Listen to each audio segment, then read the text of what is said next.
Hi friends, ಹೇಗಿದ್ರೆ ಎಲ್ಲರೂ ಎಲ್ಲ ಚೆನ್ನಾಗಿದ್ರಿ ಅಂತ ಅನ್ಕೋತೀನಿ. ಇವತ್ತು ನಾನು ಯಾವ ಟಾಪಿಕ್ ಬಗ್ಗೆ ಮಾತಾಡೋಕೆ ಬಂದಿದ್ದೀನಿ, ಇವತ್ತು Bigg Boss Kannada season 11 final ಇರೋದ್ರಿಂದ ಅದ್ರ ಬಗ್ಗೆ ಮಾತಾಡೋಣ ಅಂತ ಇದ್ದೀನಿ. ಏನಂತ ಹೇಳಿದ್ರೆ, ಇವತ್ತು ಯಾವ ಟಾಪಿಕ್ ಅಂದರೆ ಯಾರು ವಿನ್ ಆಗಬೇಕು, ಯಾಕೆ ವಿನ್ ಆಗಬೇಕು ಅನ್ನೋದ್ರ ಬಗ್ಗೆ.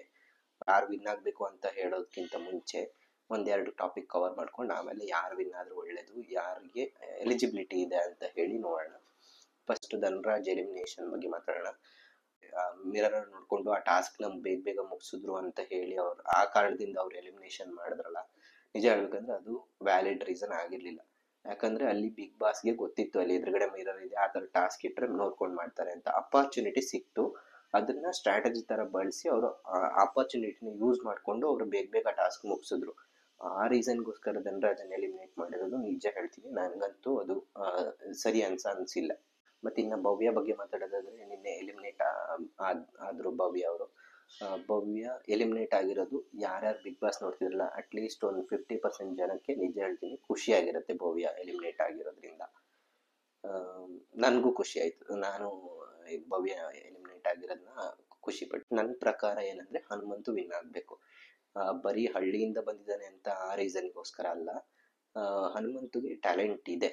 ಈಸ್ ಅವನು ಸಿಂಗರ್ ಕೂಡ ಹೌದು, ಹಾಗೆ ಎಂಟರ್ಟೈನ್ಮೆಂಟ್ ಕೂಡ ಮಾಡಿದ್ದಾನೆ. ಧನರಾಜ್ ಜೊತೆ ಸೇರ್ಕೊಂಡು ಅಟ್ಲೀಸ್ಟ್ ಈಗ ಒಂದು ಬಿಗ್ ಬಾಸ್ ನೋಡೋರ್ನ ಒಂದು ಮನರಂಜನೆ ಕೊಟ್ಟಿದ್ದಾನೆ. ಅದಕ್ಕಾಗಿ ನಾನು ಹೇಳ್ತೀನಿ, ನನ್ನ ಪ್ರಕಾರ ಹನುಮಂತ್ ಅವರು ಈ ಬಿಗ್ ಬಾಸ್ 11 ಸೀಸನ್ ವಿನ್ ಆಗ್ಬೇಕು. ಬರೀ ಹಳ್ಳಿ ಪ್ರತಿಭೆ ಅಂತ ಅಲ್ಲೇ ಅಲ್ಲ, ಅವನು ಎಂಟರ್ಟೈನ್ಮೆಂಟ್ ಮಾಡಿದ್ದಾನೆ, ಗೇಮ್ ಅಲ್ಲೂ ಚೆನ್ನಾಗಿ ಆಡಿದ, ಟಾಸ್ಕ್ನು ಚೆನ್ನಾಗಿ ಮಾಡಿದ್ದಾನೆ, ಹಾಗೆ ಟ್ಯಾಲೆಂಟ್ ಇದೆ.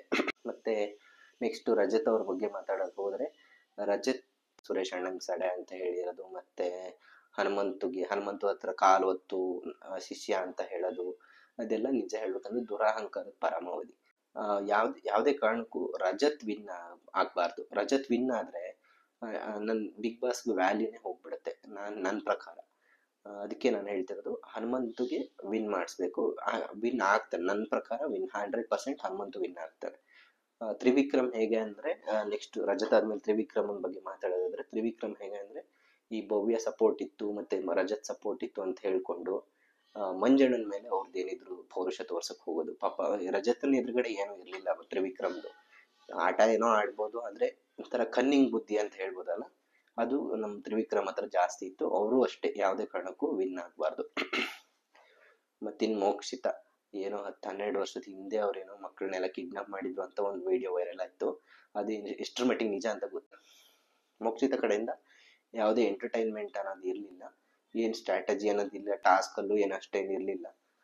ಅದರಿಂದ ಮೋಕ್ಷಿತನು ವಿನ್ ಆಗೋ ಕ್ಯಾಂಡಿಡೇಟ್ ಅಂತ ನಂಗೆ ಅನ್ಸೋದಿಲ್ಲ. ನನ್ನ ಪ್ರಕಾರ ಅವಳು ಮೋಕ್ಷಿತ ಅವರು ವಿನ್ ಆಗಬಾರ್ದು. ಲಾಸ್ಟಿಗೆ ಮಂಜಣ್ಣನ ಬಗ್ಗೆ ಹೇಳೋದಾದ್ರೆ, ನಂಗೆ ಅನ್ಸೋದು, ಮಂಜಣ್ಣ ಬಿಗ್ ಬಾಸ್ ವಿನ್ ಆಗಕ್ ಬಂದಿದ್ರೋ ಇಲ್ವೋ ಮದುವೆಗೆ ಹೆಣ್ಣು ಹುಡ್ಕಕ್ ಬಂದಿದ್ರು ಅಂತ ಡೌಟ್ ಇದೆ ನಂಗೆ. ಯಾಕಂದ್ರೆ ಮದ್ವೆ ಆಗ್ಬೇಕು, ಏಜ್ ಆಗಿದೆ, ಮದ್ವೆ ಏಜ್ ಆಗೋಗಿದೆ ಆಲ್ರೆಡಿ. ಮದ್ವೆ ಆಗ್ಲಿ, ಆದ್ರೆ ಅದೇ ಅವರು ಜಾಸ್ತಿ ಫೋಕಸ್ ಮಾಡಿರೋದು ಹೆಣ್ಣು ನೋಡೋ ಕಡೆನೆ ಅನ್ಸುತ್ತೆ. ಇಲ್ಲಿದ್ರೆ ಅವರು ತುಂಬಾ ಎಫರ್ಟ್ ಹಾಕಿದ್ರೆ ಪಕ್ಕ ಅವರು ವಿನ್ ಆಗೋ ಕ್ಯಾಂಡಿಡೇಟ್ ಮಂಜಣ್ಣನುವೆ. ನಿಮ್ಗೆ ಯಾರು ವಿನ್ ಆಗ್ಬೇಕು ಅಂತ ನಿಮ್ಮ ಆಯ್ಕೆ ಏನಿದೆ ಅಂತ ನಂಗೆ ಕಮೆಂಟ್ ಅಲ್ಲಿ ತಿಳಿಸಿ. ನನ್ನ ಪ್ರಕಾರ ಹನುಮಂತಗೆ ನಾನು ಫುಲ್ ಸಪೋರ್ಟ್ ಮಾಡ್ತೀನಿ. ಹಾಗೆ ಹನುಮಂತು ವಿನ್ ಆಗ್ಲಿ ಅಂತ ನಾನು ದೇವರಲ್ಲಿ ಪ್ರಾರ್ಥನೆ ಮಾಡ್ತೀನಿ. ಹನುಮಂತು ವಿನ್ ಆದ್ರೆ ಒಂದು ಬಿಗ್ ಬಾಸ್ಗೆ ಒಂದು ರೆಸ್ಪೆಕ್ಟ್ ಇರುತ್ತೆ. Thanks for watching guys. Support ಮಾಡಿ, ಶೇರ್ ಮಾಡಿ. ಮಿಸ್ಟರ್ ವಿಲೇಜ್ ಯೂಟ್ಯೂಬ್ ಚಾನಲ್ಗೆ ಸಬ್ಸ್ಕ್ರೈಬ್ ಮಾಡಿ.